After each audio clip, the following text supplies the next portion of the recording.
কোথায় কিছু আসে নাকি, ভূতের ভয়ের জন্য কেউ আসে না। নমস্কার বন্ধুরা, আজকে আমরা চলে এসেছি এক ভয়ঙ্কর এবং ভুতুরে জায়গায়। এখানে আজ থেকে বিগত 2 বছর আগে এই কলের পাড়ে এক সৎ মা তার সৎ ছেলেকে মেরে ফেলেছিল এবং আপনারা দেখতেই পাচ্ছেন এই কুয়োতেই সেই ছেলেটাকে গেড়ে দেওয়া হয়েছিল। এই জন্য এখন সেই ছেলেটা ভয়ঙ্কর প্রেতে পরিণত হয়েছে এবং এখানকার আশেপাশের মানুষকে রাতে খুব জ্বালাতন করে এবং কান্না করে। আর রাতের বেলা এই বাড়ি বাড়ি গিয়ে সে দরজা ধাক্কায়। এখন আপনারা দেখতেই পাচ্ছেন 8টা 46 বাজে। এই সময়ও কেউ বাড়ি থেকে বেরোচ্ছে না ভয়ের জন্য। এখানে রাত্রিবেলা কেন, দিনের বেলাও কেউ আসতে ভয় পায়।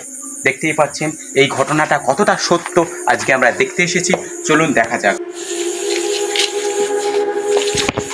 হ্যাঁ, এই জায়গায় এক দাদু রাত্রিবেলা ভূতের কান্নার আওয়াজ পেয়ে এখানে দেখতে এসেছিল কি হচ্ছিল।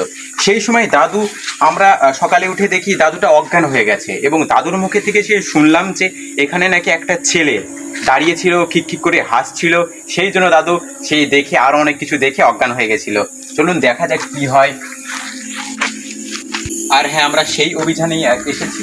দেখুন এই টিউবওয়েলটি এই ভাঙা, অনেকদিন করা নেই, 2 বছর আগে থেকে বন্ধ। এই ভূতের ভয়ের জন্য কেউ আসে না। চলুন এদিকে দেখা যাক কোথাও কিছু আসছে কি। এদিকে তো প্রচুর জঙ্গল, ভয়ানক জঙ্গল। আর দেখতেই পাচ্ছেন পাশে একটা বাড়ি। এই বাড়িটা বন্ধ আছে মানে বিগত প্রচুর বছর ধরে। বাড়িতে থাকতে পারে না তো ভূতের উপদ্রবে। সন্ধ্যা হলে ঘরে চলে যায় সব। দেখতেই পাচ্ছেন পুরনো সব বিল্ডিং আছে এখানকে।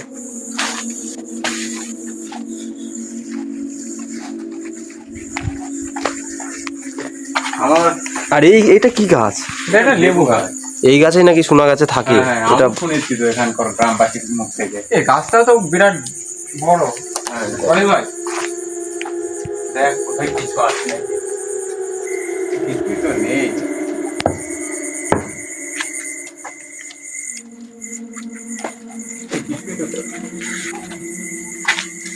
হ্যাঁ বন্ধুরা, বহু বছর ইউজ করে না মনে হয় কলটা, তাই না?